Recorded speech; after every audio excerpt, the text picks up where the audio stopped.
Hello नमस्कार दोस्तों। तो स्वागत है आपका मेरे अपने YouTube चैनल में। तो जी हाँ दोस्तों, आज हम करने जा रहे हैं हिंदी नेट या यूपी पीजीटी या हिमाचल प्रदेश एलटी या हिंदी के किसी भी एग्ज़ाम की तैयारी के लिए हम एमसीक्यूज लाए हैं जो किसी न किसी एग्ज़ाम में आए हुए हैं और जो इम्पोर्टेंट है उसके ऊपर हम चर्चा करेंगे। ये आपकी तैयारी को एक परखने का, उसको जांचने का एक माध्यम होगा। उम्मीद करता हूँ आपको ये क्वेश्चन अच्छे लगेंगे। ठीक है, तो चलिए शुरू करते हैं आज की वीडियो को बिना किसी देर के। तो पहला क्वेश्चन है, जैसे छायावादी प्रवृत्ति की रचना सबसे पहले दिखलाई पड़ती है, मतलब किस इनमें से किस व्यक्ति के उसमें रचनाओं में मतलब छायावादी प्रवृत्ति दिखाई पड़ती है। तो हम जैसे कि आपकी तैयारी शुरू हो चुकी है तो ये एक आपकी तैयारी को परखने का माध्यम है, तो इसलिए इसमें ज़्यादा समय नहीं मिलेगा आपको। तो इसका जो राइट आंसर है वो है ए, मुकुटधर पांडे। ठीक है, और मुकुटधर आप छायावाद से इसका मतलब प्रयोगकर्ता के रूप में भी इसे मानते हैं। ठीक है, तो जैसे आप इसे याद करने के लिए ऐसे भी रख सकते हैं कि राजा की छाया में, राजा के मुकुट की छाया में भी क्या है, अ, आपको क्या मिलेगा, सुख मिलेगा। ये राजा के मुकुट की मतलब छाया में भी आपको सुख प्राप्त मिलेगी, तो इसलिए आप ऐसे भी याद रख सकते हो इसको। तो चलिए जो दूसरा हमारा क्वेश्चन है, ठीक है, अपेक्षा पत्रिका के संपादक कौन है। ठीक है, तो अपेक्षा के भी है आपके तेज सिंह। ठीक है, तेज सिंह पत्रिका के संपादक है। और अब तीसरा क्वेश्चन है, जो कल्पना पत्रिका के संस्थापक कौन से हैं। तो आपके सामने ऑप्शन लगे आगे, अ, बद्री विशाल, रघुवीर सहाय, धर्मवीर भारती। ठीक है, तो तीन का है डी, धर्मवीर भारती। ठीक है, और अब जो चौथा प्रश्न है आपके पास वो है, छायापथ किस विधा की रचना है। छायापथ किस विधा की रचना है। तो पहले पे एकांकी, दूसरे पे संस्मरण, संस्मरण गद्य का भी तीसरे पे, और रिपोर्ट का चौथे पे। ठीक है, तो इसका राइट आंसर है गद्य का भी। ठीक है, तीसरा नंबर इसका सी। अब पांचवा है जो ये तो, ठीक है, किसका है, भक्तन को कहाँ सीकरी सो काम, यह किस कवि की उक्ति है। ठीक है, तो एक वक्त को क्या है कि अकबर, शायद अकबर ने ही दिल्ली बुलाया था, तो उसने तब कहा था कि भक्तन को कहाँ सीकरी सो काम, मतलब वहां आने से उसके क्या है, पैरों की मतलब वो टूट जाती है और नाम भूल जाता है, वैसे कहने का प्रयास किया था उन्होंने। ठीक है, तो वो थे कुंभन दास। और सबसे बड़े हैं ये, ठीक है, और सबसे छोटे हैं नंददास। अब है प्रश्न नंबर 6, सही युग्म का चयन। ठीक है, इनमें से मतलब सही युग्म का चयन ध्यान रखना है, यहाँ पे सही युग्म गलत नहीं। भागवत शरण उपाध्याय, विलायत यात्रा, देवेंद्र सत्यार्थी, तूफानों के बीच। ठीक है, सही का चुनाव राम वृक्ष बेनपुरी। ठीक है, और मोहन राकेश आखिरी चट्टान। तो सही पूछा है तो इसमें कौन सा है, मोहन राकेश सही है। ठीक है, आखिरी चट्टान। और साथ में संविधान के किस अनुच्छेद के उपबंधों के अधीन रहते हुए संसद का हिंदी में या अंग्रेजी में किया जाएगा। संविधान, संविधान के किस अनुच्छेद में संसद का कार्य, मतलब आप ऐसा रख दो कि संसद हिंदी में और या अंग्रेजी में किया जाए। 7 नंबर आप देखेंगे, इसका आंसर है डी। ठीक है, अनुच्छेद 348।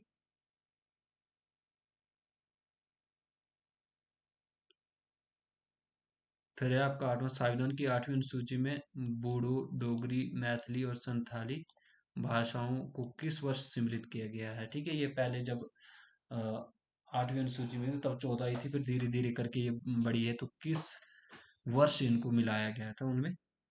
तो 8 का आपको है सी। ठीक है, थोड़ा हम जल्दी करेंगे। और कुटुज निबंध के लेखक है, जैसे कि आपको पता है, हजारी प्रसाद द्विवेदी। ठीक है, उनका जन्म 1907 में, 1912 में। रामविलास शर्मा, ठीक है, विद्यानिवास 1980 के पास है। और रामचंद्र शुक्ल 86। परिशिष्ट उपन्यास किस विषय पर केंद्रित है। ठीक है, और धर्मांतरण, पर्यावरण, शिक्षा, राजनीति। 10 का आपको देना है, और यह है डी। ठीक है, राजनीति पे। वाक पत्रिका के वर्तमान संपादक। ठीक है, 11।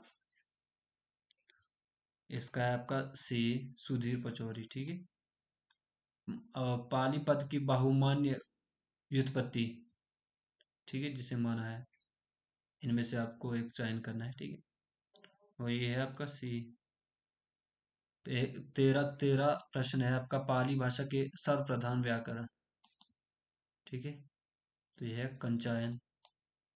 आपका ए है इसका सही। ठीक है, अब चौदह चौदह रचना की दृष्टि से क्रिया के भेद हैं। क्रिया में रचना की दृष्टि से ध्यान रखना है।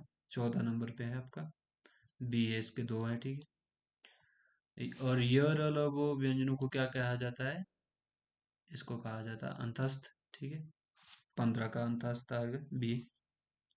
और 16 नंबर, सदियों का संताप किस कवि की कृति है? तो इसका राइट आंसर है आपका 16 का सी, ओम ओम प्रकाश वाल्मीकि। ठीक है, 17 पे, मनु भंडारी ने अपने किस कृति का स्वयं नाट्य रूपांतरण किया है? तो यह महाभोज। ठीक है, पहले ये उपन्यास था, फिर इसका क्या किया गया? नाट्य रूपांतरण किया गया। और ये बाकी भी इन्हीं की रचना है। ठीक है, आपका बंटी, यही सच है। 18, देव रचित अष्टयाम ग्रंथ की विषय वस्तु क्या है? देव रचित अष्टयाम ग्रंथ की विषय वस्तु क्या है? इनमें से आश्रय आजम शाह की प्रशस्ति, रसों का विवेचन, नायिका भेद। इसमें राइट आंसर है नायिका, नायक नायिका के विविध विलासों का वर्णन। 19, भारत सरकार के शिक्षा मंत्रालय के अधीन वैज्ञानिक वैज्ञानिक तकनीकी और शब्दावली आयोग की स्थापना किस वर्ष हुई है? 19 का, 1960, 1961, 1962, 1963, कौन है उनसे? तो इसका है 1961। ठीक है, वैज्ञानिक और तकनीकी। देखो ये यूपीजी जीडीसी में पूछा गया 2012 में। अब है, लाठी शब्द का अर्थ क्या है? लाठी शब्द का अर्थ है सहारा। अर्थ किस विकास की प्रक्रिया प्रक्रिया के अंतर्गत है? ठीक है, 20 का क्या है? इसका डी है, अमूर्तीकरण। ठीक है, और 21 का है, डॉक्टर धीरेन्द्र वर्मा ने वैदिक ध्वनि की संख्या क्या मानी है? इनमें से आपको सही आंसर चूज करना है। 21 का, 21 का ए। ठीक है, 13 स्वर और 39 व्यंजन, मतलब 52 संख्या में धीरेन्द्र वर्मा, 39 स्वर, 39 व्यंजन, 52। अकाल में सारस किस कवि का कविता संग्रह है? यह है केदारनाथ सिंह का। ठीक है, हिंदी का पहला समाचार पत्र उदंत मार्तंड प्रकाशित हुआ था, कब हुआ था? ये हुआ था 26 में। ठीक है, सन 1826 में। 23 का हो गया बी।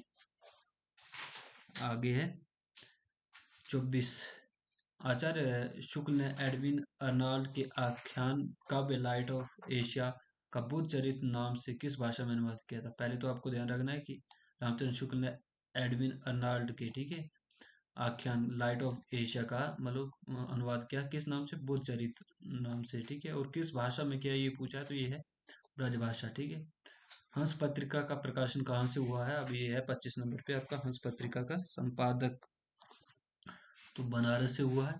पद्मावत में कुल सर्गों और खंडों की संख्या कितनी है? तो पद्मावत में एक बात ध्यान, ये खंडों में है। ठीक है, सर्गों में नहीं, खंडों में है। और ये है 57, जैसे कि जयसी के द्वारा लिखी हुई है। ठीक है, और 27 पे, ब्रजभाषा हेतु ब्रजभाष ही ना अनुमानो, ऐसे ऐसे कवि की बानी हो से। ठीक है, यानी यह किस कवि की उक्ति है? ब्रजभाषा हेतु ब्रजभाष। ठीक है, तो ये आपको ध्यान में रखनी है। तो इसका आंसर है 27 का बी। ठीक है, पद्मा भिखारी। भिखारी। और अब है आगे 28 पे, वोल्गा से गंगा विधा की दृष्टि से क्या है? वोल्गा से गंगा किस विधा की रचना है?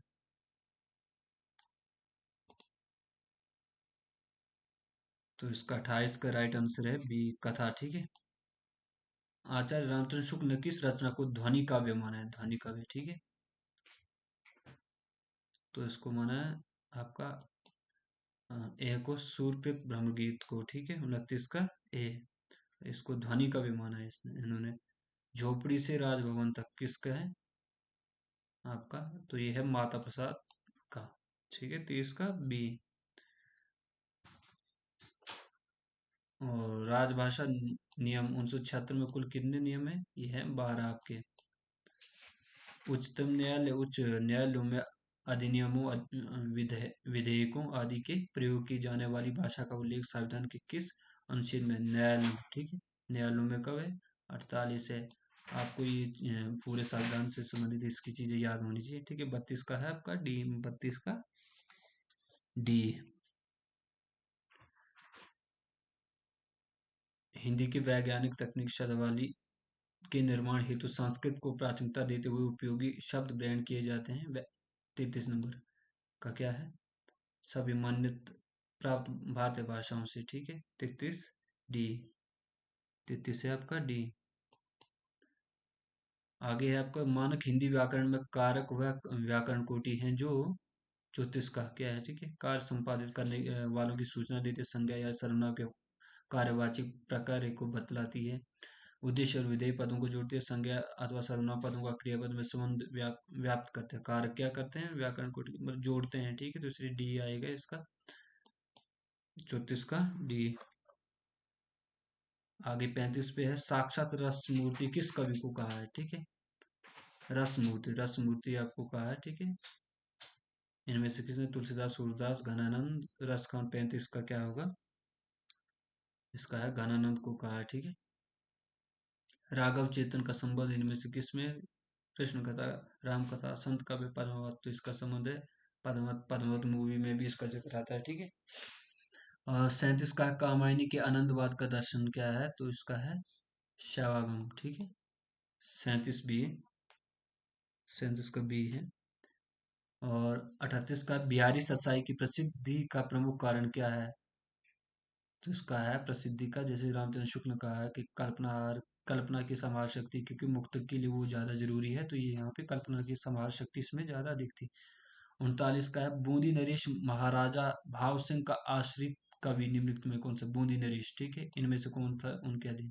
ठीक है, बोधा, ठाकुर, मतीराम। तो इसका राइट आंसर है मतीराम।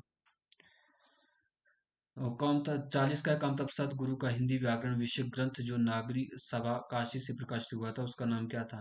तो उसका हिंदी का सरल व्याकरण, हिंदी का प्रामाणिक व्याकरण, हिंदी व्याकरण, हिंदी का व्यवहारिक व्याकरण। तो इसका राइट आंसर है सी आपका। ठीक है, 40 का, 40 का सी, हिंदी व्याकरण। ठीक है, किसका? कामतप सदगुरु का। फिर है आपका देवनागरी लिपि का विकास किस लिपि से हुआ है? ठीक है, इनमें से आपको याद है ना? तो ये है ब्रह्म लिपि। ठीक है, ब्रह्म लिपि से हुआ है, 41 का सी। जैसे बाकी भी लिपि दी हुई है, पर देवनागरी लिपि का विकास इससे हुआ। और 42 में सुनीता कुमार चैटर्जी ने आधुनिक भारतीय आर्य भाषाओं के अंत हिंदी को किस शाखा के भीतर रखा है? ठीक है, 42 का क्या है? पूर्वी। ठीक है, यहाँ पे छूट गया, यहाँ पे पूर्वी, पूर्वी। ठीक है, पूर्वी, पूर्वी को क्या कहा? तो पूर्व में क्या होता है? सूर्य का उदय होता है, तो इसलिए प्राच्य। ठीक है, प्राच्य आएगा इसको। प्राची में सूरज उदित होता है, आपको आपने ये सुना ही होगा, 45 का सी। ठीक है,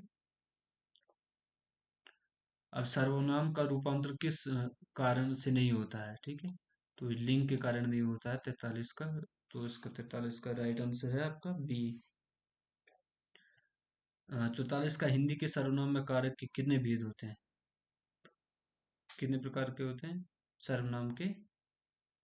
44 का आपको याद रखना है, कितने हैं? 7। ठीक है, क्योंकि एक सर्वनाम में कारक के कितने भेद होते हैं? इसमें एक संबोधन कारक है, उसका जिक्र नहीं होता है सर्वनाम में। ठीक है, वो आपको याद रखना, संबोधन।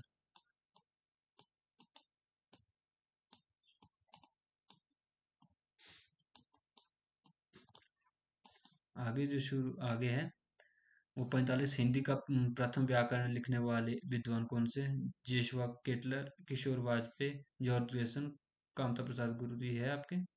जेशवा केटलर। ठीक है, 45 का ये।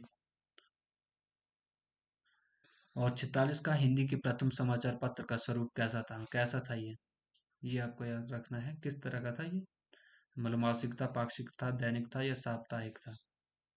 46 का आपको बताना है। ठीक है, इसका है आपका साप्ताहिक था। ठीक है, ये 26 को हुआ था, 1826 में। ठीक, ये साप्ताहिक पत्र था। निम्नलिखित शब्द युग्मों में से कौन सा संगत है? ठीक है, 47 का आपको बताना है। 47 का इसका है डी गलत है। ठीक है, बाकी गमला पुर्तगाली है, कैंची तुर्की है, अफसोस फारसी है। ठीक है, ये सही है। अफसोस फारसी, कैंची तुर्की, गमला पुर्तगाल गाली। ठीक है, और 48 का प्रसिद्ध कहानीकार विजय दान दे था कि उस कहानी का नाम क्या है जिस पर अमोल पालेकर ने पहेली नाम से फिल्म बनाई थी। तो उसका है दुविधा। ठीक है, और अपरूप का कवि किसे कहते हैं? ठीक है, इनमें से जयशंकर प्रसाद, विद्यापति, बिहारी को, निराला को। तो इसका राइट आंसर है अपरूप के विद्यापति को। भारतेंदु। ठीक है, भारतेंदु हरिश्चंद्र के निम्नांकित नाटकों में से कौन सा उनका मौलिक नाटक नहीं वरन अनुदित है? मतलब कौन सा मौलिक नहीं है, अनुदित है इनमें से?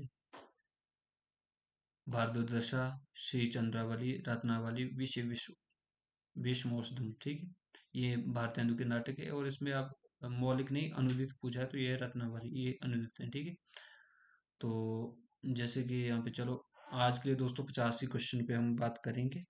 नहीं तो वीडियो और ज़्यादा लंबी हो जाएगी। इसका सेकंड पार्ट भी मैं जल्द ही आपको अगले दिन भेज दूंगा। तो आप हमारे मेरे चैनल से जुड़े रहें, सब्सक्राइब कर लें और लाइक शेयर और कमेंट कर दें। और कैसे लग रहे हैं प्रश्न आपको वो बताएं। आपकी नेट की तैयारी भी यहाँ पे मैं करवा रहा हूँ और अपने पर्सनल नोट्स इसमें शेयर कर रहा हूँ, तो इसलिए मेरे चैनल से जुड़ जाएं। और आप प्लेलिस्ट में जाके देखें। आपको किसी भी टॉपिक में दिक्कत आ रही है तो आप कमेंट्स करके मुझे बता सकते हैं कि मैं उस पर आपके लिए वीडियो ज़रूर बनाऊंगा। तो दोस्तों चैनल से जुड़ जाएं, और जो आगे के ये 50 क्वेश्चन है उस पर हम बात अगली वीडियो में करेंगे। तब तक के लिए इजाज़त दें हमें। फिर मिलते हैं एक वीडियो में।